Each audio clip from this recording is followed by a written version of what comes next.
task number 9 inside the PTE Academic. Now, we're still in the writing module, and this is the essay. Oh, yes, ladies and gentlemen, it's essay writing time. But this is the new essay. Why? Because things have changed. How did they change?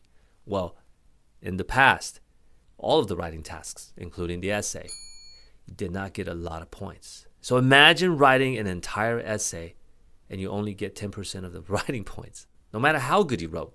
Now, inside the reading, there's a task that you can get 40% of the writing points, and you didn't have to write a single word in that reading task. How does that make sense? Well, now finally PTE has removed those writing points, and they redistribute it back into the writing. So the essay carries a lot of points now. I know what you're thinking.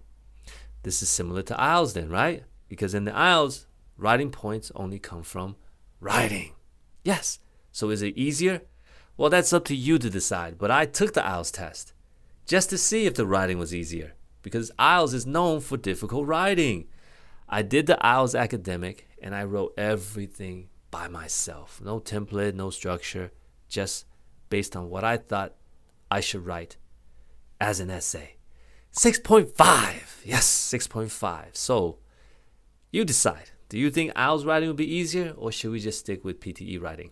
Right? Well, you're here, so we want to learn about PTE writing, right? So in this tutorial, I'm going to give you an overview to what the essay task is. And then, of course, I'm going to talk a little bit about the scoring based on the score guide. So y'all ready? Let's get into it. Here is the rundown for the essay. You will be given one essay topic. Now, in the past, there was a potential to get 2. But these days, no, you just get 1. You will have 20 minutes to complete the essay. You will be asked to write about a common topic, oftentimes about global warming, climate change, technology, things like that. You will need to structure the essay properly.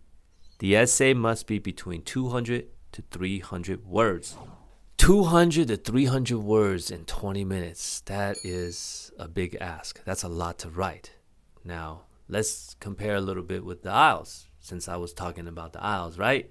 Now, in the IELTS, you get almost double that time. Not 20 minutes, around 40 minutes. I say around because you can manage your own writing time.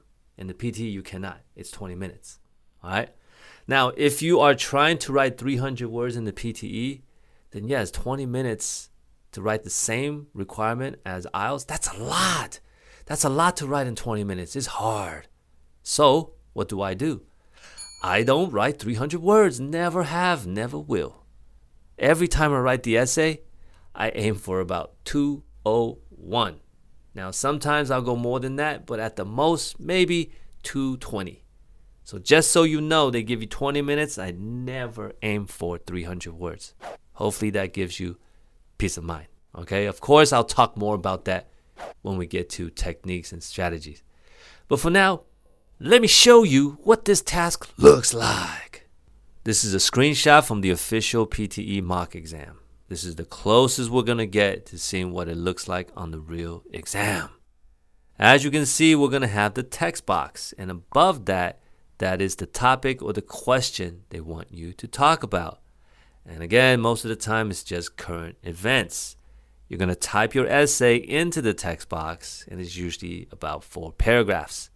You will have the word count. But on the real exam, the word count is at the bottom. Here, it's at the top. It doesn't matter. You will have the word count. And then you will definitely have the timer. The timer will start at 20 minutes and count down to 0. And we want to make sure we press next before the time hits 0. So hopefully before the time is up, you've finished your essay and you've proofread, it's time to press next. Yeah, we definitely want to press next. There are actually several things that I have done on the exam where it resulted in an automatic 0. So we're going to want to avoid those things. And when we get to techniques and strategies, I will definitely point those things out. But for now, we're not talking about getting zeros. We want to talk about getting points. So let's take a look at the score guide. So right away, when we look at the essay, we can see that it is just more and complex. How so? Well, First of all, we're going to get content. Of course, we're going to get content. And that's 6. That's more than the summarized written text, right? And then we have form. Form is the word count. And that's also more. It's more than the summarized written text. And then we have something called development, structure, coherence. That's 6. This is probably how you structure your essay and your thoughts, things like that, right? And then we have grammar. Of course, we're going to have grammar. And grammar doesn't change. Grammar is the same. And now we have something called general linguistic range. That's also 6. General linguistic range seems like it's talking about expressions. But then when we scroll down to vocabulary, you can see it's also talking about expressions. So what's the difference between general linguistic range and vocabulary range when both say it's looking at expressions? And then lastly, we have spelling. We got to make sure we spell the words correctly. You know, when we look at the score guide every time, we always look at the content. We want to see how many possible content points we can get without being perfect in the content. And yes, we can still do that for the essay, but you can see that the essay is quite complex. So I definitely want to point that out because they're talking about structure, development, coherence, linguistic range, vocabulary range. What is that? Well, since we're on the topic of expressions, right? Because linguistic range, vocabulary range, they're looking at expressions. I want to give you my 2 cents. That's my expression. But that's not the one that I want to introduce to you. I want to introduce another expression. All bark, no bite. Have you heard that before? All bark, no bite. It's describing a dog that barks a lot. Is that even what dogs do? All bark, no bite. A dog that barks a lot, but they ain't never gonna bite you. What does that mean? Well, the essay, they tell you they're gonna score you a lot on these things, but are they really gonna do that? In my opinion, nah. But we'll get there. All right. When we get to the techniques, structure, and scores from my experiments, I'll show you.